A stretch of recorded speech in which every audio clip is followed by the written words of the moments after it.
Bem-vindos ao Sob Escuta desta semana com Paulo Portas, onde não vamos falar do presente, não vamos falar de nada que esteja a acontecer na política portuguesa hoje em dia, só vamos falar do passado, vamos falar de Francisco Sá Carneiro.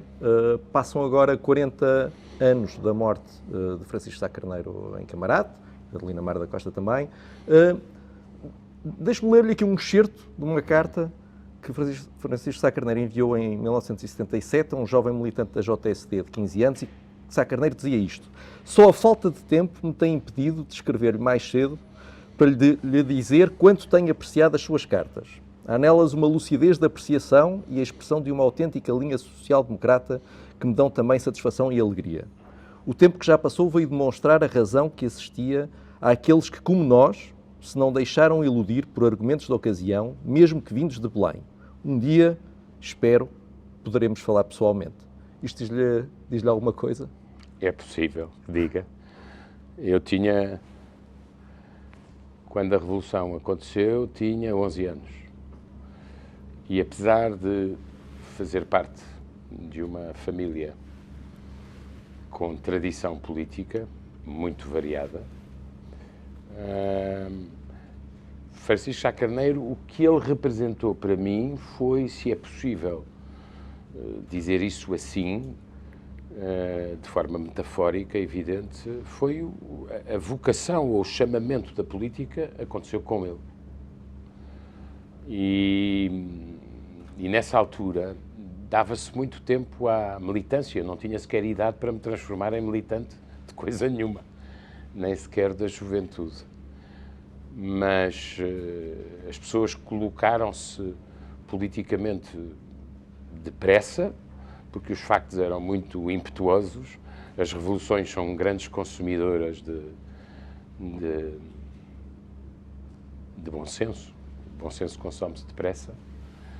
E a percepção da ameaça e do risco que eu tive com aquela idade era muito medida pelo que eu via acontecer à minha volta, começando pela minha família. Uhum. E, portanto, eu estava a ver tudo ficar do avesso, digamos assim. E também pelo que via na televisão, não é? E também pelo que via na televisão, ficou muito impressionado. Que era uma só, a preto e branco, à época. E houve o célebre discurso de Vasco Gonçalves, aquele célebre discurso, não é? Que o impressionou negativamente, e depois havia Sá Carneiro. E aos 12 anos, logo que pôde, foi se inscrever na JSD? Logo que pude. Logo. Porque eu achei que, achei que, é muito interessante, eu discuti isso muitas vezes com o meu irmão Miguel, porque porventura o momento em que cada um de nós desperta para a questão política é muito relevante para estabelecer o perfil. Nós vinhamos de uma família com a mesma educação, cuja raiz era uma formação católica, sempre nos jesuítas, e com certeza entre a geração do meu avô, que era um homem do Estado Novo, e a do meu pai e a dos meus tios, havia diferenças, mas o que precipita o empenhamento político, no meu caso, no caso do meu irmão, terá sido a restrição das liberdades que ele achava que não era aceitável. No meu caso, foi o risco de uma nova restrição de liberdades que eu não queria ver e que estava a ver acontecer em domínios, quer dizer, eu lembro-me das ocupações de terras, foram, no caso da minha família paterna, foram duras. Na zona de Vila Viçosa, não é? Do Alentejo, em João. Lembro-me das ocupações de fábricas. O meu avô era um empresário, à época não se dizia um empresário, era um engenheiro de Minas, com uma magnífica empresa, muito bem gerida e com enorme responsabilidade social dele. Foi com quem eu aprendi o que é trabalhar, mas o que estava a acontecer com as fábricas, as nacionalizações, a coletivização, os exílios forçados, que eu nunca tinha visto acontecer, incluindo na minha família, de pessoas que tiveram que partir, e portanto era como se a nossa vida de repente ficasse do avesso, e eu tinha um pressentimento de que o que se pode ter com 11 anos de idade. Eu gostava de um país europeu, gostava de viajar, gostava de poder continuar a viajar, gostava de poder conhecer outros mundos e outras culturas, vinha de uma educação nos jesuítas, portanto tinha sensibilidade para a questão da liberdade de educação. Lembro-me de muito novo com o António Pires de Lima ter organizado um debate sobre a liberdade de educação. E, portanto, eram esse tipo de percepções, umas na economia, outras na agricultura, outras no caos. Eu nunca achei que do caos viesse grande produtividade. Mas e porquê é que se convenceu que Ou Francisco por outro, Sá Carneiro... eu até lhe digo mais, eu acho que o facto, o PREC, eu faço parte daquela a percepção do 25 de Abril é a mesma que acontece normalmente em Portugal, são os regimes que caem, porque não há quem os defenda. Não é? Já aconteceu assim com a monarquia, aconteceu assim também com o 25 de Abril de 1974. E, portanto, havia uma quase unanimidade a favor de uma evolução. O problema foi o dia seguinte e foi o processo revolucionário. Eu, desde esse momento, depois por formação intelectual, mas eu sempre achei que só há revoluções quando não há reformas. E que as revoluções têm sempre um custo, é que partem do princípio que a história começou ali e que não existe nada antes, o que é manifestamente não verdade. Mas porquê é que se convenceu, porquê é que levou um miúdo de 12 anos a convencer-se que Francisco Sá Carneiro é que era a pessoa que É uma podia grande impedir pergunta, isso? porque ele não era, se nós olharmos a critérios modernos, não era sequer um orador excepcional, mas ele tinha uma radicalidade estratégica que era a única que conseguia dar ao país um equilíbrio que ele estava a perder. Eu acho que Sá Carneiro, a memória que eu tenho, é que ele era uma pessoa capaz de dizer o caminho é por ali, não é por aqui, e eu não faço compromissos quanto ao sentido essencial do caminho. E foi isso que a mim me mobilizou. Também acontece que o PPD teve a sorte. O PPD é um nome, eu digo isto carinhosamente porque é um nome muito bonito, que depois seria mudado em função de contingências táticas, digamos assim. Mas o PPD nasceu no início de maio. O CDS só nasceria em julho.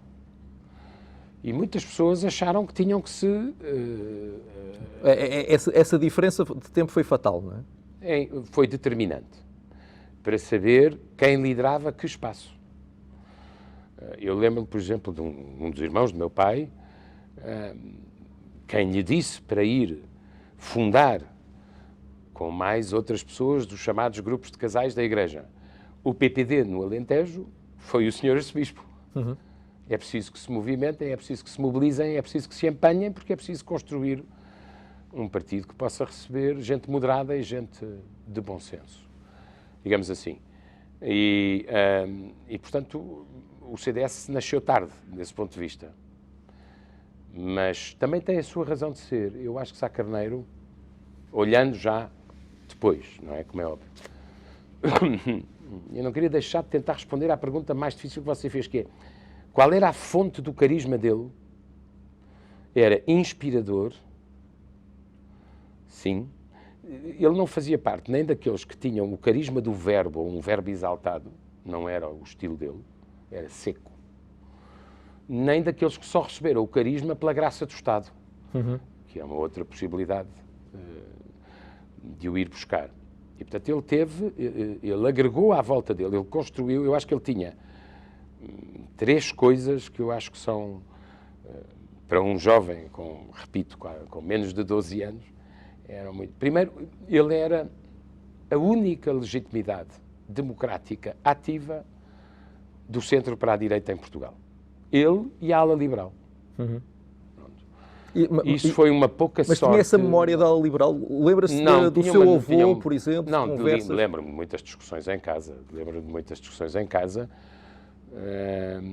Porque o meu avô era um homem do Estado Novo e os meus tios e pai eram ou de uma nascente oposição católica ou de uma nascente oposição mais progressista. E isso levava a controvérsias sempre respeitadas e respeitadoras, mas levava a controvérsias à mesa. Portanto, eu não comecei a ouvir falar de política só depois do 25 de Abril. Sim. Fosse como fosse, eu acho que esse ponto é muito importante, porque, repare uma coisa, em Espanha sempre houve direita democrática antifranquista. Era aquela que se juntava, nomeadamente, à volta do Conde de Barcelona e da restauração monárquica. num sentido europeu, de monarquia constitucional europeia. Em França, quem fez a oposição à ocupação nazi foi o gaullismo, para além do Partido Comunista, mas foi o gaullismo, foi o General de Gaulle, que era um conservador moderno. E em Inglaterra, para não ir mais longe, quem liderou o esforço de guerra contra o totalitarismo foi um conservador, Churchill. Nós tivemos pouca... A Itália, quem reconstruiu a Itália depois da guerra, foi a democracia cristã, que tinha sido protegida pelo Vaticano, quase pessoa a pessoa, durante o fascismo italiano. Nós não tínhamos essa tradição. E quem a tinha, quem garantia ao país um patriotismo liberal e democrático, era Francisco Sá Carneiro. E quem o acompanhou, e quem ele acompanhou na ala liberal. Eu acho que esse é o momento fundador do que veio a ser o PPD, que no fundo, do que veio a ser o PPD e do que veio a ser a AD. Ou seja, no fundo era uma espécie de ala liberal popular e democrática. Ponto. E durante aqueles anos, Sá Carneiro teve que resolver uma série de problemas no partido para chegar a essa fase em 80. E é interessante porque, a dada altura, Paulo Portas começa a escrever-lhe cartas e nessas cartas vai tocando nesses pontos. Quer dizer, é preciso pôr em contexto da idade, não é? Mas a Revolução obrigou todas as pessoas, fossem que quadrante fosse, a uma sobredose de empenhamento. Não, claro. E, portanto, era muito frequente ir a comícios no meio do Norte, ir a comícios ir a congressos, procurar ser eleito para o congresso, se tivesse idade.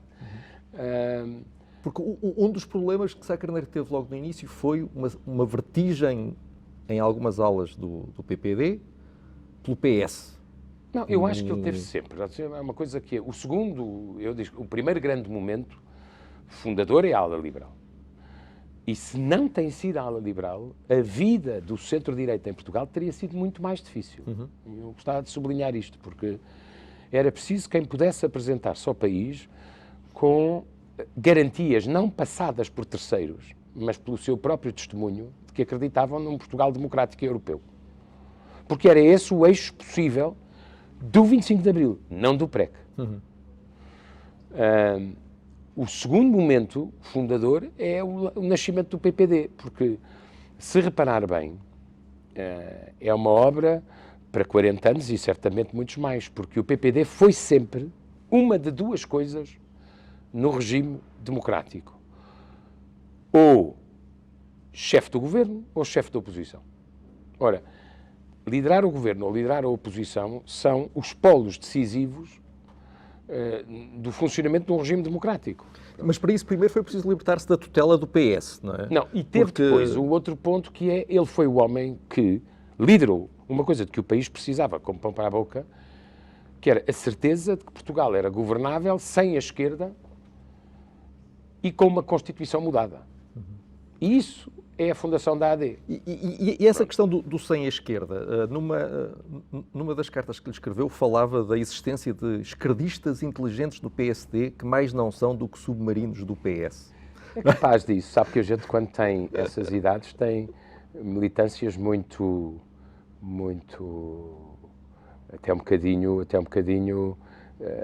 até um pedacinho fanatizadas, se quiser. Mas quer dizer, mas isto era real. Havia muita gente no PSD como ainda hoje, que achava que... Era um partido, sempre teve tensões, mas é preciso perceber o que era Portugal em 1975, tanto quanto nós podemos lembrar-nos. Em Portugal estava tudo puxado para a esquerda, até os nomes dos partidos. Quer dizer, o CDS chamava-se Centro e devia representar a direita democrática. O PSD era liberal, basicamente chamava-se social-democrata. Os nomes dos partidos só começavam a acertar a partir daí. E todo o país foi puxado violentamente no sentido da revolução. Embora o mainstream dos portugueses mediu-se nas eleições para a Assembleia Constituinte, onde as forças revolucionárias eram magras e escassas. E as forças que queriam um país muito mais moderno, muito mais evoluído, muito mais constitucional, muito mais liberal, muito mais europeu, eram esmagadoramente maioritárias. Foi aí que se mediram-se as forças entre a legitimidade democrática e a legitimidade revolucionária. E foi a partir daí que começou a prevalecer. Se não fosse o voto popular, isto teria sido. Nós estivemos muito perto de ficar entregues a uma ditadura comunista, porque as pessoas hoje não têm a noção disso, acham que isso não é mesmo uma coisa relevante, acham isso quase um facto exótico do passado, mas o Conselho da Revolução queria governar o país independentemente da vontade do povo. E queria que o povo fosse para um lado, e radicalmente para um lado, contra a vontade da maioria. Isso foi o que eu acho que a experiência da Aliança Democrática... Sá Carneiro, a propósito de uma pergunta que faz aí, Sá Carneiro teve sempre uma preocupação, na minha leitura. Ele, ao fazer a AD com Freitas do Amaral e Gonçalo Rebelo Teles, e os reformadores, ele sublinha este "e", Sá Carneiro colocou-se numa posição central do sistema político. Ou seja, ele unificou o centro e a direita por acordo e por compromisso e teve a preocupação de ter à esquerda dele um quarto pilar que vinha de gente que tinha colaborado com o Partido Socialista, mas queria reformar o país. E Barreto, que eram os reformadores. António Barreto, Francisco Sousa Tavares, Medeiros Ferreira, na primeira legislatura, creio eu. E, portanto, sempre houve a AD, é bom que a gente se lembre. Até porque para o PSD aceitar essa aliança com o CDS... Ele teve primeiro que propor ao Partido Socialista. Esse é um facto que eu nunca me... Ao contrário do que é fácil dizer, eu acho que Francisco Sá Carneiro unificou o centro e a direita democráticas em Portugal. Eram ambos fortes. Portanto, quer o PPD, quer o CDS eram partidos fortes. Trouxe uma velha tradição monárquica democrática, mas também ecológica, a essa AD, que era à época o PPM de Gonçalo Rebelo Teles, de que nós todos agora nos lembramos pelo contributo que ele deu para despertar o país do ponto de vista das relações com o ambiente e com a natureza e com o equilíbrio das coisas, e depois foi buscar um pilar à sua esquerda, que eram os reformadores. Era isto, a AD. A AD era uma constelação muito grande, que ele chefiava naturalmente, porque eu acho que ele conseguiu ter uma coisa que é essencial. Todos aceitavam a liderança dele como a melhor. Mas mesmo tendo ganho... Agora, foi um caminho dificílimo até chegar aí, não é? Sim, com muitas dissidências, muitas rupturas, mas esse é, talvez seja aquilo que eu acho que era mais extraordinário nele, era como o país estava completamente desequilibrado entre democracia e revolução para o lado da revolução e entre direita, centro e esquerda para o lado da esquerda e da esquerda, ele tinha que usar aquilo que eu chamo uma radicalidade estratégica para equilibrar o país. Quer dizer, ele nunca teria conseguido fazer a Aliança Democrática como um movimento triunfante se não tem tido essa capacidade de, mesmo que eu perca muita gente que está comigo, mesmo que o partido não queira e eu me submeta à vontade de um partido que não quer, eu acho que o caminho é por aqui, não é por ali. Eu não vou fazer concessões. Porventura, a concessão mais larga que ele terá feito, eu não sei com que grau de reserva tática, se quiser, foi o voto da Constituição. No meu caso, foi o que me aproximou mais do CDS como formação política, embora eu nunca me tenha distanciado do líder em que eu acreditava, chamado Francisco Sá Carneiro. Eu conheci-o muito escassamente, como há de imaginar. Embora na minha família houvesse muitas pessoas e muitos amigos nossos que o conheciam bem, eu era um miúdo. Sim, mas um ativista, disse eu hoje. Mas na altura da AD, o grande adversário político de Sá Carneiro é o general Lianos. É o Conselho da Revolução. Que na altura... Miguel, é o Conselho da Revolução. Que é uma coisa que os jovens de hoje nem sabem já o que existiu. O país era governado por uma entidade não eleita chamada Conselho da Revolução, que entendia que era superior a qualquer outra lei ou qualquer outro fundamento. Sim, mas o general Lianos servia de aglutinador disso tudo e era visto como um dos grandes Em adversários. certo sentido é um desencontro histórico, porque vamos lá ver, o PPD faz parte do grupo de partidos democráticos que apoiam Ianes, em 1976. Apoiam Ianes para se libertarem da tutela imediata do Conselho da Revolução. Mas Ianes simbolizava a permanência dos militares na Mas política nunca portuguesa, foi não é? Mas, quer dizer, eu acho que hoje em dia, olhando para o general Ianes, obviamente ele nunca foi um esquerdista. Outra coisa é se era ainda tributário dessa legitimidade militar. Ele era militar, como é evidente, tinha tido um papel no 25 mas de novembro. tentando não olhar para os generalianos com os olhos de hoje, não é? Tentando colocar-nos naquela altura. A não é? última batalha de Francisco Sá Carneiro. Aliás, mas como dizia Vasco Polido Valente, com muita ironia, foi outra coisa de que Sá Carneiro beneficiou e conseguiu, é que ele tinha um grupo de pessoas excepcionalmente inteligentes a trabalhar com ele e que se davam todas bem umas com as outras, em geral, podiam ser muito diferentes.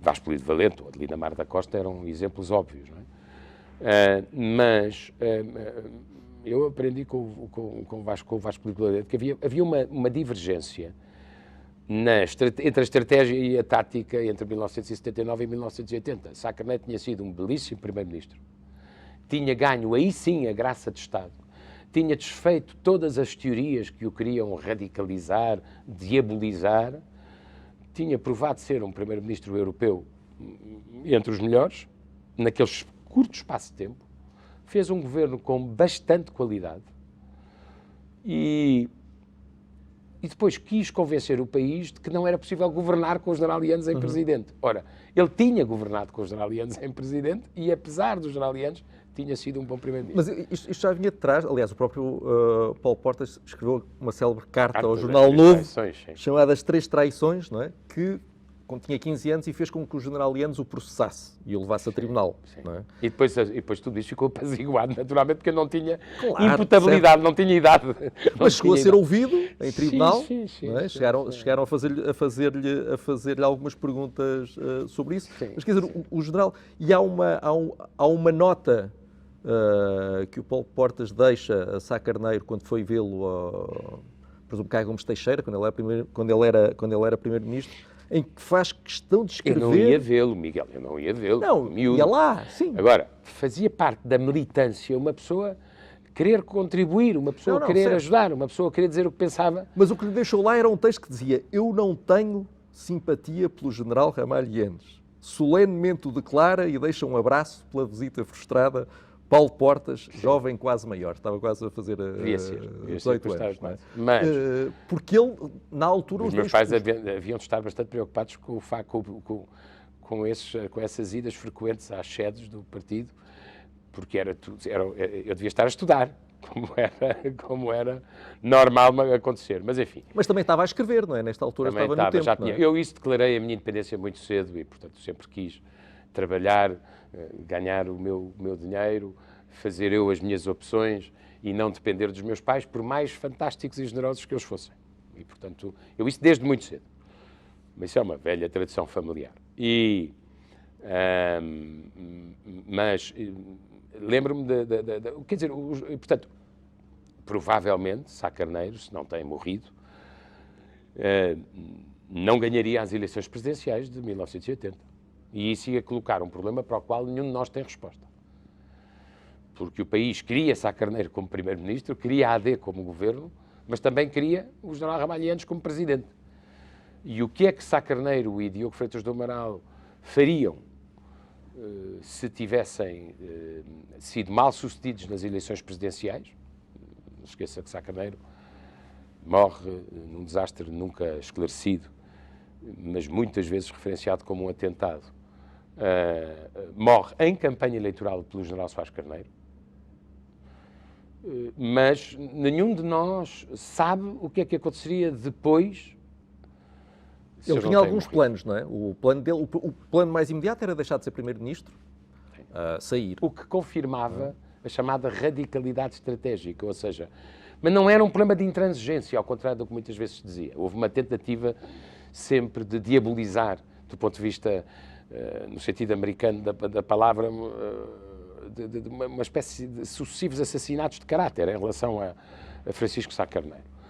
E ele sempre sobreviveu a isso, com grande secura, com grande elegância.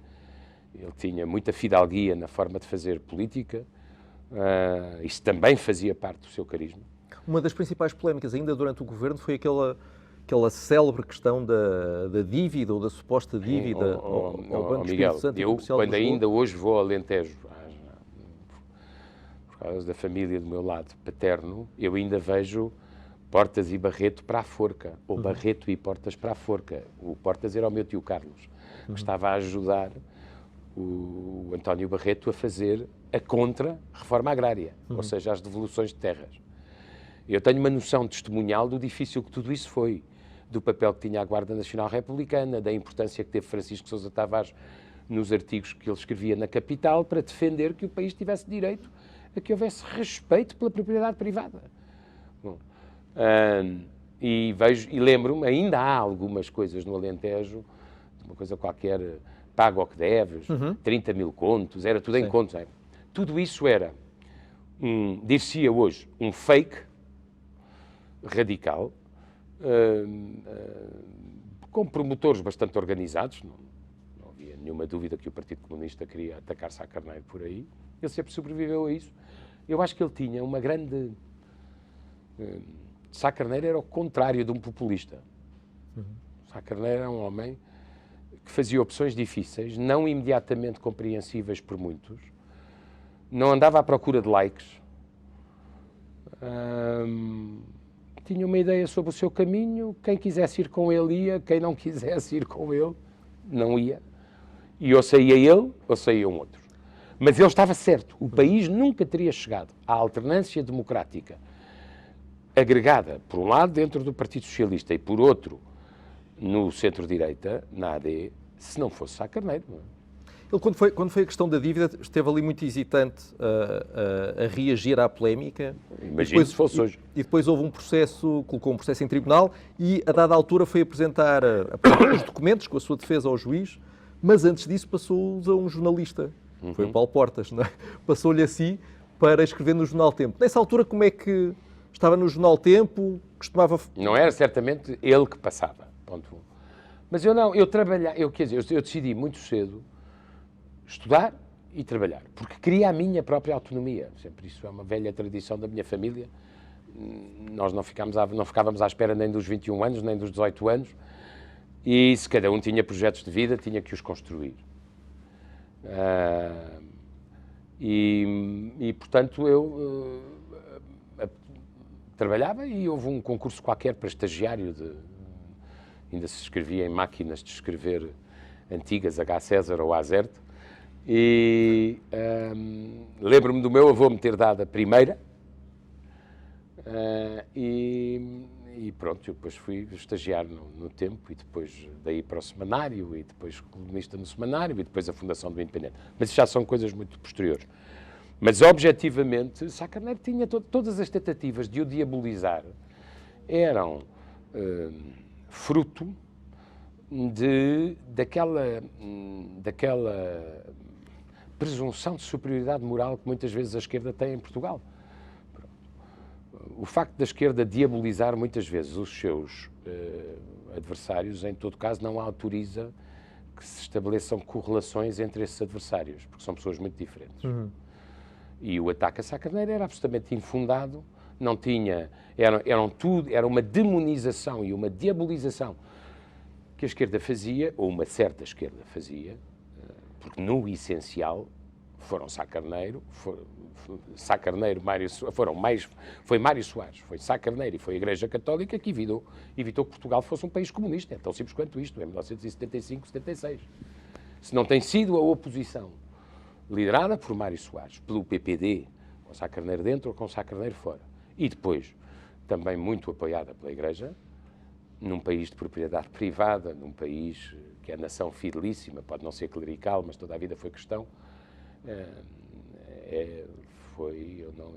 nunca se esqueça que Sá Carneiro procurou ter sempre alguma cumplicidade, pelo menos tática, com Mário Soares, porque ambos apoiaram Yanes. Presumo que ambos acabaram por se arrepender mais tarde, por razões diferentes. Sá Carneiro, antes de propor a AD propôs o Bloco Central a Mário Soares. É um pequeno facto esquecido, ou seja, ele obriga Mário Soares a dizer-lhe não e ganha espaço para poder fazer. Acha que na realidade ele não queria... Não, queria AD. Eu acho que queria AD. A proposta era Mário Soares candidatava-se a presidente e ele, Sá Carneiro, a primeiro-ministro. Mas, Miguel, é que nós tomamos a vida por muito fácil. Mas estava muita coisa em risco naquele momento.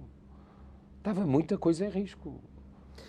E, portanto, quer dizer, os dois líderes democráticos principais, também Freitas do Amaral, a partir de 1976, porque o CDS teve uma grande votação nas eleições, na primeira eleição a seguir à Constituinte, não é? Mas, quer dizer, nós tínhamos uma Constituição que era completamente coletivista, tínhamos o Conselho da Revolução a dizer o que é que se podia fazer e o que é que não se podia fazer, o Ministro da Defesa era quase um subordinado do Conselho da Revolução. Mas nós não éramos, a nenhum título, um país europeu e democrático. Isso teve que se fazer por apoio popular e com muita radicalidade estratégica, tanto de Mário Soares como de Sá Carneiro. A de Sá Carneiro mais pronunciada, mas objetivamente ele manteve sempre... Por isso é que eu acho que ele era o eixo... Ele ocupou uma parte significativa do centro político em Portugal e nunca tendo unificado o centro e a direita. Essa unificação do centro e da direita, nesta fase final, já quando se começa a perceber que as eleições presidenciais vão ser perdidas, Sá Carneiro chega a ter pelo menos uma conversa com o Diogo Freitas do Amaral sobre a possibilidade de não só deixar o governo, mas deixar o PSD. Ele achava que o PSD não lhe perdoaria. Deixar o poder. Deixar e até... Imagine o que é dizer a um partido de poder, nestas circunstâncias, não. Imagino que isso é. E eles chegaram a falar na possibilidade de fazer um novo partido? No fundo, eu não sei o suficiente sobre isso, mas acredito que possa ter sido assim, e houve muitas pessoas próximas que diziam que sim, que pode ter sido assim. O que eu acho é que uma coisa que Fraga Iribarne conseguiu em Espanha foi que a organização da democracia andasse à volta de um grande partido liberal-conservador e de um grande partido socialista, social-democrata. Em Portugal não aconteceu pela natureza, não de uma transição, mas de uma revolução. E, portanto, em princípio, devia ter havido um único partido liberal e conservador de grande espectro, uma espécie de grande casa comum. Se não tem acontecido, a separação entre primeiro o PPD e depois o CDS mais tarde. Eu acho que houve um grau de... Estas coisas dependem muito do fator humano. Eu acho que a cooperação entre Francisco Sá Carneiro e Diogo Freitas do Amaral e de outras pessoas relevantes, citei aqui há pouco duas, mas há mais, a química era tão boa, o sentido de causa comum era tão forte, que talvez no momento seguinte viesse a haver um grande partido com muita diversidade, com muitas sensibilidades, mas que fosse um grande partido no centro-direita, entre Sá Carneiro, o Freitas do Amaral e muitos outros. E talvez isso pudesse ter acontecido. Beneficiaria à época de ganhos no sistema eleitoral. Não se esqueça que a primeira maioria da AD é ajustada, é por muito poucos mandatos. E, sobretudo, era uma espécie de correção a posteriori da divisão inicial entre social-democracia ou, na verdade, liberalismo democrático e democracia cristã. Mas não aconteceu. Mas admito que fosse possível. Mas porquê que Hoje em dia dir-se-ia que unificar significa perder franjas. Mas à época não era assim. O país ou era democrático ou era revolucionário, o país ou era europeu ou era uma coisa que acabaria numa espécie de sovietização. Não era nada menos do que isto que estava em causa. Portanto, eu acho que foi o risco do meu país, onde eu vivia, mesmo sem formação política que não fosse a escolar e familiar, ser um país comunista, foi isso que me levou a ter uma vocação política, isso não tenho dúvida nenhuma. E porquê que ele, com todas essas qualidades que hoje em dia são unânimes... Nunca se esqueça que as pessoas em Portugal que as medalhas de mérito são normalmente atribuídas quando as pessoas já não correm o risco de incomodar ninguém. Precisamente. Mas é objetivo que Mas porquê é que ele foi tão incómodo para o próprio PSD? Porquê é que teve tantas cisões, tanta gente a sair, uns Porque há meses uma antes? certa parte de Portugal que tem dificuldade em dizer que não, e ele sabia dizer que não. Porque foram muitas saídas Sim. de muita gente. Mas a construção faz-se muitas vezes com desconstrução. É preciso voltar aos contadores a zero, recomeçar, fazer outra vez o caminho. Mas a verdade é que ele alargou enorme. Quer dizer, a primeira votação da AD é absolutamente inesperada para a esquerda. Uhum. Porque a esquerda idealizava um país que não era o que existia. Quer dizer, e idealizava uma espécie de direito divino a governar o país independentemente da sua vontade, percebe? E isso é que foi fundamental. Repara uma coisa, que Francisco Sá Carneiro trouxesse para o centro-direita a legitimidade liberal. Nunca foi credível a acusação de que ele queria fazer uma involução, porque o que ele tinha sido, com outros, era o rosto da evolução dentro do marcelismo para uma democracia. Já viu a enorme vantagem que isto significou? Nenhum ataque a Sá Carneiro dizendo este senhor quer voltar ao antigo regime era credível, porque ele tinha rompido com o antigo regime. Uhum.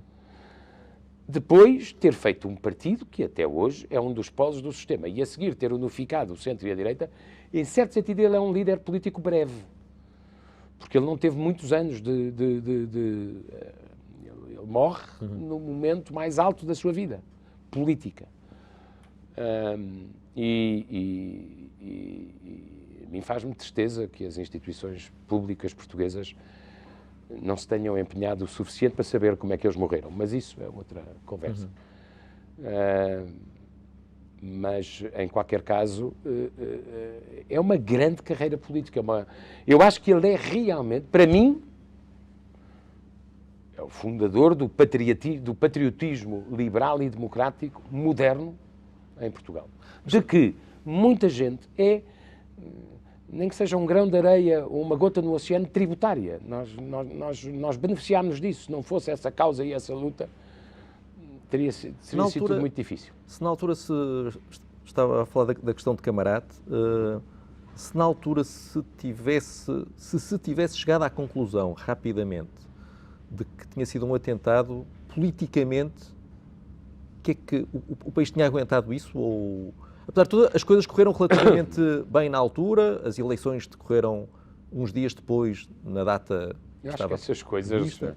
Repara uma coisa, a descoberta da verdade sobre, se é possível descobri-la, sobre como é que morre um primeiro-ministro e um ministro da Defesa, e mais um conjunto de pessoas que o acompanhavam, isto não é uma consideração tática, é dever de um Estado decente procurar saber como é que aconteceu, da mesma maneira que nós sabemos que ainda hoje não há certezas ou evidências sobre, por exemplo, a morte de Olof Palme em Estocolmo, numa noite em que ele tinha ido ao cinema e é morto. Não há nenhuma dúvida, em todo caso, que foi um atentado, como se sabe, não é? E há muita evidência de que Camarate foi um atentado, sobretudo sustentada por muito trabalho de muitas comissões parlamentares de inquérito e de um conjunto de bravos que nunca se resignou com teses excessivamente fáceis que pretendiam arquivar o assunto como um acidente. Ou se não foi um acidente, então não lhe toquemos. Acho que isso nunca beneficia. E para si, politicamente, o que é que a morte de Sá Carneiro, politicamente, o que é que mudou na sua cabeça? É muito interessante. Para mim, eu como era sacarneirista, e até em certos momentos era devotamente sacarneirista, digamos assim, a perda de Sá Carneiro, para mim, acabou por significar uma rarefação da minha ligação ao PPD. Uhum. Porque aí depois contou mais de quem é que eu me sentia mais próximo, digamos assim. E pronto, foi isso. Quer dizer, para mim, o meu chamamento para a política foi Sá Carneiro. Quando Sá Carneiro morreu, isso depois acabou por produzir uma consequência. Porque era verdadeiramente, quer dizer, eu gostava do PPD, e ainda hoje gosto, eu falo disso com muito carinho, sabia que o PSD era um partido complicado, a morte de Sá Carneiro atenuou os meus laços com o PPD, mas não atenuou a força do PPD, como sabemos. O PPD chegaria a uma maioria absoluta monopartidária 5 anos depois, 6 anos depois. Não, a maioria absoluta é 1987. Sim, 6 anos depois, com Cavaco Silva. Isso. Que já estava no governo Sá Carneiro. Esse é um outro aspecto muito interessante, que é olhar para a composição do governo Sá Carneiro. Ele tinha pessoas de uma elevadíssima qualidade intelectual, profissional, cívica. Suponho que não gostava de pessoas que lhe dissessem que não eram políticos, mesmo estando num governo, o que é uma contradição nos seus termos, não é? Mas é um governo com altíssima Mas mesmo aí também teria muitos problemas, não é? Teve muitos problemas. Também aí, no governo da AD, teria muitos problemas com os ministros. Teve, por exemplo, o professor Cavaco Silva quis sair no segundo governo. Também aí Sá Carneiro não foi unânime na altura. Governo? A dada altura, o professor Cavaco Silva disse que queria sair do governo, não queria continuar como ministro, enfim. Tudo aquilo Mas eu acho que, em todo caso, se olhar bem, é gente de altíssima qualidade. Como grupo, de altíssima qualidade. E foi um governo que mobilizou imensa esperança no país, não é? Bom, nós tínhamos a economia destruída, Miguel, completamente virada do avesso e destruída. Nós tínhamos que reabilitar a confiança, tínhamos que nos aproximar do perímetro europeu, institucional, naturalmente, tínhamos que ir buscar investimento, tínhamos que garantir aos investidores que em Portugal a propriedade privada era respeitada. Isso tudo era... Ninguém imagina o trabalho ciclópico que eles tiveram. E tudo o que aconteceu outro país, depois era outro país. E atenção, e corremos o risco de que fosse definitivamente outro país, curiosamente, com a cooperação de um dos mais preclaros secretários de Estado dos Estados Unidos, Kissinger, por comparação com um embaixador americano em Portugal, que foi um grande aliado de Mário Soares e de Sá Carneiro, chamado Carlucci. Porque a certa altura os americanos acharam que Portugal era um caso perdido, que ia ser um país comunista e que serviria de vacina para os demais membros da NATO. Eu agradeço essas teses intelectuais, mas agradeço que o meu país não seja cobaia disso. Certo. E foi Carlucci que se opôs a Kissinger e que considerou que Portugal não era um caso perdido para o Ocidente. Veja lá o perto que nós... Nenhum de nós estaria aqui se as coisas têm corrido de outra maneira. Certo. Não tenha nenhuma ilusão sobre o que teria acontecido em 1980 se, em vez de triunfar Sá Carneiro, tivesse triunfado o Conselho da Revolução. Provavelmente uns estariam exilados, outros seriam presos, outros seriam dissidentes, silenciados ou silenciosos, ainda outros. Teria sido um horror, mesmo contando com a brandura de costumes portuguesa. Mas teria sido um horror se os democratas principais que lideravam os principais partidos democráticos não tivessem sido corajosos e bravos, porque era muito necessária muita bravura naquele tempo. As pessoas não fazem a mais pequena ideia hoje do que isso foi. Foi mesmo um risco muito grande. Foi mesmo um risco muito grande. Paulo Portas, obrigado por ter vindo a este Sob Escuta. Até breve.